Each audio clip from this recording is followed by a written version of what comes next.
Halo, apa kabar pemirsa? Bertemu kembali bersama saya Citra Hasanah.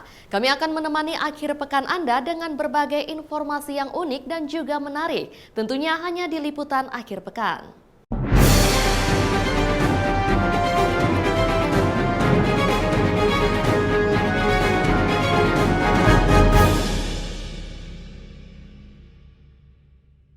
Pemirsa, selain rasanya yang manis, madu juga mengandung nutrisi yang lengkap dan tentunya baik bagi kesehatan tubuh manusia.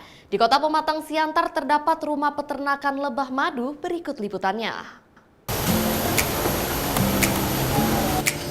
Iya, karena mobil tua.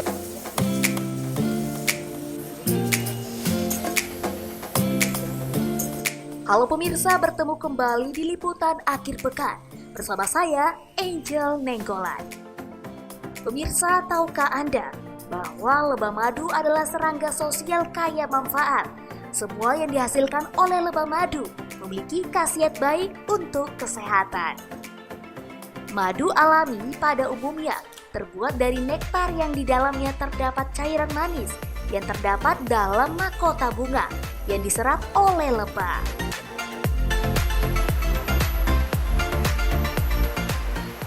Madu adalah cairan alami yang dihasilkan oleh lebah melalui aktivitas mengambil nektar bunga. Madu memiliki segudang manfaat baik bagi kesehatan. Pemirsa, saat ini saya sudah berada di salah satu peternakan madu yang ada di Kota Pematang Siantar. Nah, kita akan mengunjungi peternakan madu yaitu Flora Nauli. Mari ikuti saya. Sejak tahun 1993, Hasanuddin bersama dengan istrinya, Sabaria Harahap, berternak lebah madu. Ternyata berternak lebah madu merupakan hobi Hasanuddin yang sudah digeluti sejak duduk di bangku sekolah dasar, pemirsa. Asal usulnya sebetulnya saya itu adalah sebagai ASN. Jadi mulai tahun 87 sudah mengadakan kegiatan penelitian untuk perkembangan budidaya lebah madu ya. Jadi mulai dari dataran rendah sampai dataran tinggi kita lakukan dengan tim untuk meneliti lebah-lebah yang ada di Sumatera ini. Nah, kemudian kita sering juga buat plot-plot lebah di daerah-daerah ya untuk diikuti oleh masyarakat. Kemudian ya selain itu ya kita mulai tahun 1990 ya. Kita juga sebagai instruktur di Balai Diklat Kehutanan Pematang Siantar. Ya. Jadi hampir 20 tahun mengadakan diklat di Balai Diklat Pematang Siantar. Jadi salah satu instrukturnya adalah kita. Tahun 90 ya. Kemudian sejak itu saya berpikir gitu kan. Saya ngasih materi budidaya lebah madu. Ya. Kemudian saya juga ya membina masyarakat di pedesaan. Loh, kok kenapa gitu? Kita punya areal di ya seputaran sempadan Sungai Bahbolon ini ya. Ini airnya tidak pernah berhenti ya. Kemudian vegetasinya juga lumayan ya.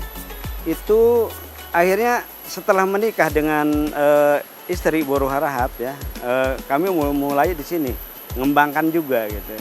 Dan alhamdulillah ya dari situ sambutan masyarakat juga luar biasa ya.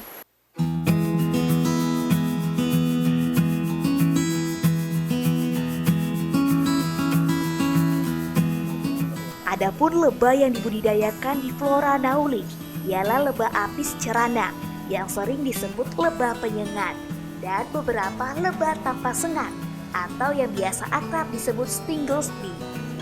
Akan tetapi umumnya Hasanuddin dominan membudidayakan lebah Genio trigona. Jadi yang kita budidayakan perlu diketahui bahwa lebah penghasil madu itu ada dua kelompok ya. Yang pertama kelompok apis. Jadi kelompok apis ini di dunia ada 9 jenis ya, ada 9 jenis kelompok apis.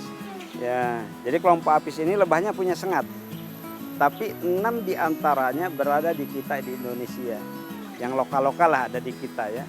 Itu sama sekali tidak dibudidayakan ya. Akhirnya ya walaupun mungkin dibudidayakan oleh masyarakat, tapi ya secara istilahnya belum mengacu kepada pengembangan budidaya lebah madu secara modern ya. Kemudian yang kedua itu kelompok stainless bee, lebah tanpa sengat, yang seperti inilah lebah-lebah tanpa sengat itu ya. Ini kita budidayakan. Dari kedua jenis lebah ini punya sifat berbeda ya. Kalau yang apis tadi ya, kalau kita ngembangkan apis ya, itu lebahnya sifatnya gampang kabur.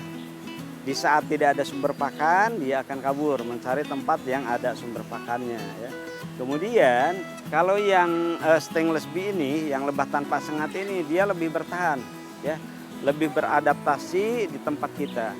Mungkin hasil penelitian kemarin dari mahasiswa IPB untuk ngambil gelar S3-nya di sini ya. Kita dapat ilmu di sini. Pertama, dari kelompok apis yang ada di sini ya, sumber bunga yang diambilnya hanya 3 jenis saja ya. Setelah dianalisa dari makanan yang dibawa ke sarangnya itu hanya 3 jenis. Sedangkan dari lebah-lebah yang stainless bee ini itu ada 9 jenis ya. Ada 9 jenis. Oh, ternyata berarti lebih aktif lebah ini gitu ya. Karena gini, di saat musim paceklik pun lebah ini masih bisa menghasilkan. Jadi seperti itu. Jadi mengenai sumber pakannya ya, itu alhamdulillah Neporia di sini, apa Neporia, nektar, polen, resin dan air itu masih terpenuhi di sini ya. Jadi seperti itu. Jadi banyak tanaman-tanaman pertanian ya. Kemudian tanaman-tanaman perkebunan juga ada di seputaran sini. Jadi seperti itu. Tidak sulit lah untuk mengembangkan lebah itu ya. Di sini ini adalah satu titik yang khusus kita untuk mengembangkan stainless bee, lebah tanpa sengat ya. Karena mungkin dilihat dari vegetasinya mungkin tidak mencukupi untuk apis ya. Di sini yang kita budidayakan apis serrana ya. Berbeda mungkin dengan di tempat lain. Jadi ada juga nanti apis kita yang di seputaran sini, nanti kita lihat produksinya ya. Kemudian di tempat lain ya, ada beberapa binaan kita juga yang mengembangkan terutama apis ya. Karena stainless bee ini, lebah tanpa sengat ini, ada yang memang bagus perkembangannya untuk dataran rendah ya, tapi di dataran tinggi tidak bagus gitu kan. Tapi kalau untuk yang apis ya, cenderung yang lebih bagus itu malah ke dataran tinggi. Jadi enaknya miara lebah ya. Tadi saya katakan ya. Pertama, tidak perlu ngasih pakan. Dia mencari makanannya adalah secara sendirinya ya. Kedua, tidak memerlukan area luas. Jadi luas di sini paling hanya 2 rantai saja ya. Tapi kita bisa nyimpen lebah termasuk di halaman-halaman rumah gitu ya. Karena jangkauan mencari pakannya bisa sampai 2 km ya. Jadi seperti itu. Jadi tidak terlalu luas di sini. Tapi jikalau ya mungkin masyarakat atau dari dukungan pemerintah untuk memanfaatkan sempadan Sungai Babolon ini ya, dari daerah hulu ke daerah hilir itu potensinya luar biasa. Untuk di kita, insya Allah mungkin kalau 1 bulan kalau 20 sampai 30 liter dapat yang di sini saja ya. Itu khusus untuk madu yang tanpa sengat ya. Tapi kalau untuk yang lebah penyengat lebih banyak kita disuplai dari Raya. Ada binaan kita di sana dari Bongguron Karyahaan ya. Itu di program itu dari dana BUMDes awalnya ya. Jadi petani-petaninya dibina dari dana BUMDes ya. Tapi tetap kita juga yang membina dan istilahnya jika produksinya melimpah tetap kita yang ngambil gitu kan. Biasa.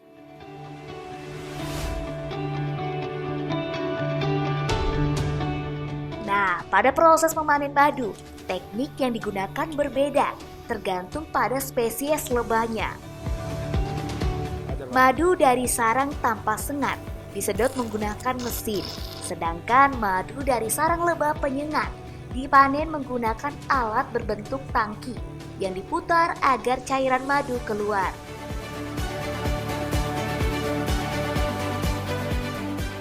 Akan tetapi bisa juga menggunakan alat sederhana seperti pengasapan.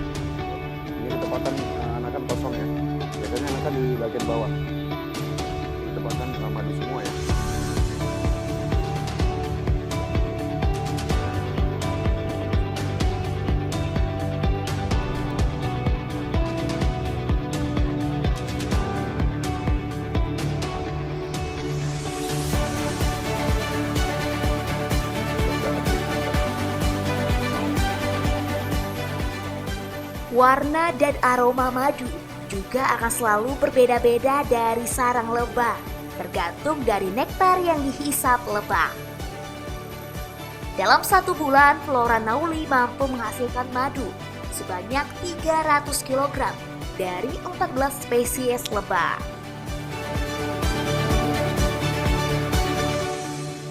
Seiring berjalannya waktu, peternakan lebah madu Flora Nauli semakin berkembang. Hal ini terlihat dari beragam inovasi yang dihadirkan.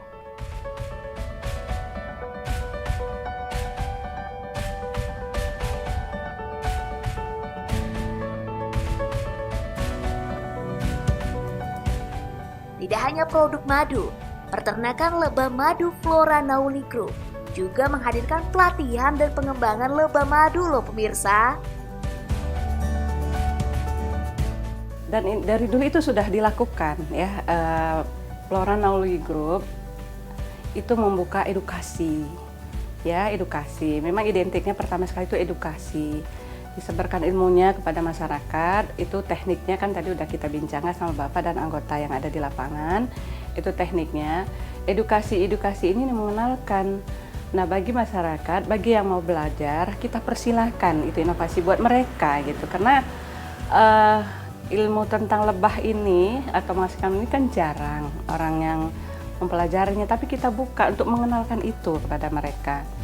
Open lah, silahkan saja bagi yang mau belajar. Kemudian kalau yang lainnya kita mungkin mencoba sekarang untuk produksi sendiri ya, coba diri sendiri itu madu-madu ini kita coba dengan campuran bawang putih untuk obatan, itu untuk menurunkan kolesterol ya, itu untuk ya secara herbalnya lah kita coba, tapi kita belum pasarkan, hanya untuk pakai sendiri saja dulu ya. Ya alhamdulillah itu sangat meringankan rasanya apa ya di dalam badan itu, jadi penyakit namanya orang-orang tua ya, ada yang kolesterol atau asam urat itu ya terasa agak lebih meringankan lah itu gitu. Jadi inovasi-inovasi tetap kami berikan kepada generasi muda siapa yang mau belajar dan yang mau mengenal lebah. Produk madu yang dihasilkan oleh Flora Nauli telah dipasarkan hingga keluar Pulau Sumatera, bahkan luar negeri loh pemirsa.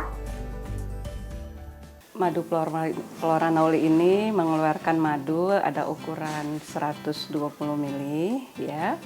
Kemudian ada 200 ml, kemudian ada 300 ml, ada 400 ml, ada 600 gram, ada 1200 gram.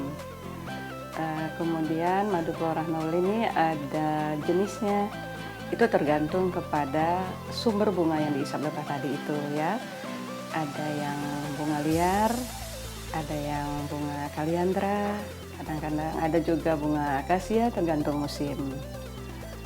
Kemudian madu Flora Nauli ini ada menghasilkan dari grup Flora Nauli ini ada propolis ya, ada lilin lebah, kemudian ada bipolen.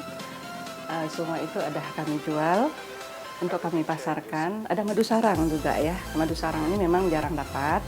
Karena kalau madu sarang dipanen kan rusak sarangnya, jadi madu jarang panen jadi dapatnya gitu ya. Tapi karena itu permintaan di namanya kita jualan ya di pasaran, kadang ketika minta kita usahakan untuk ada gitu. Kita yang harga ekonomis ya, harga ekonomis itu kalau dari sini itu ada yang harga 35 itu yang 120 ml ya. Kemudian itu ada harga 65.000. Kemudian ada yang 80.000 nih ya, 80.000. Kemudian ada 125.000 ini ya.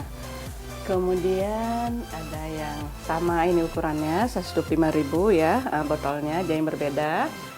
Kemudian ini ada yang 210.000. Nah, ini ekonomis lah untuk bisa insya Allah bisa terjangkau lah sama orang-orang kita gitu. Baik, madu Flora Nauli ini kami ada sebarkan ya, kami jual itu.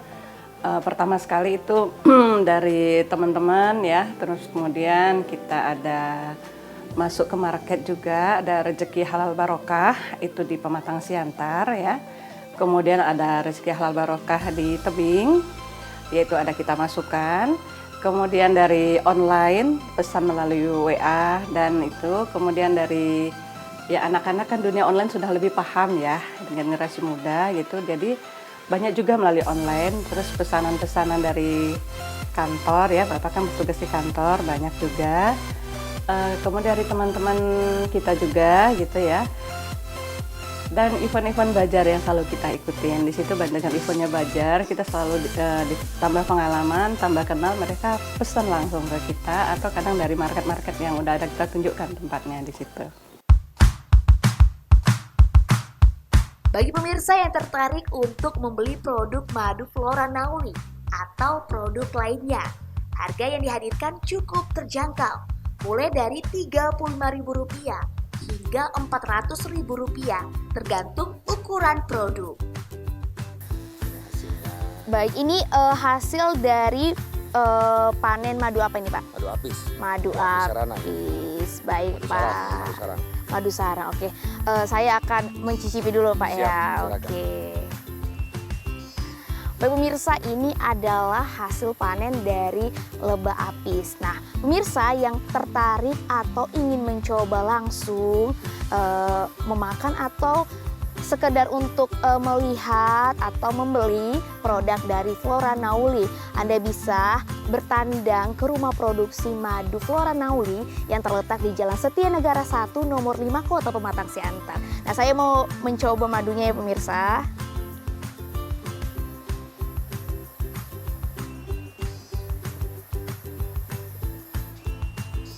Wah, memang sensasi rasa madunya sangat terasa dan memang karena tadi baru dipanen oleh Bapak Roman sendiri, jadi luar biasa. Saya Nyelenggolan, terima kasih dan sampai jumpa.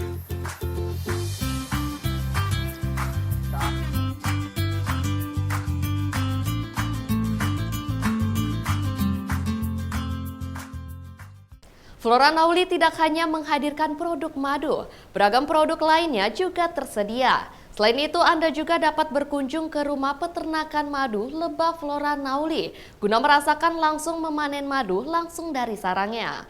Pemirsa, setelah iklan berikut ini, kami akan mengajak berkunjung ke rumah produksi tepung Adiba Crispy. Tetaplah di Liputan Akhir Pekan.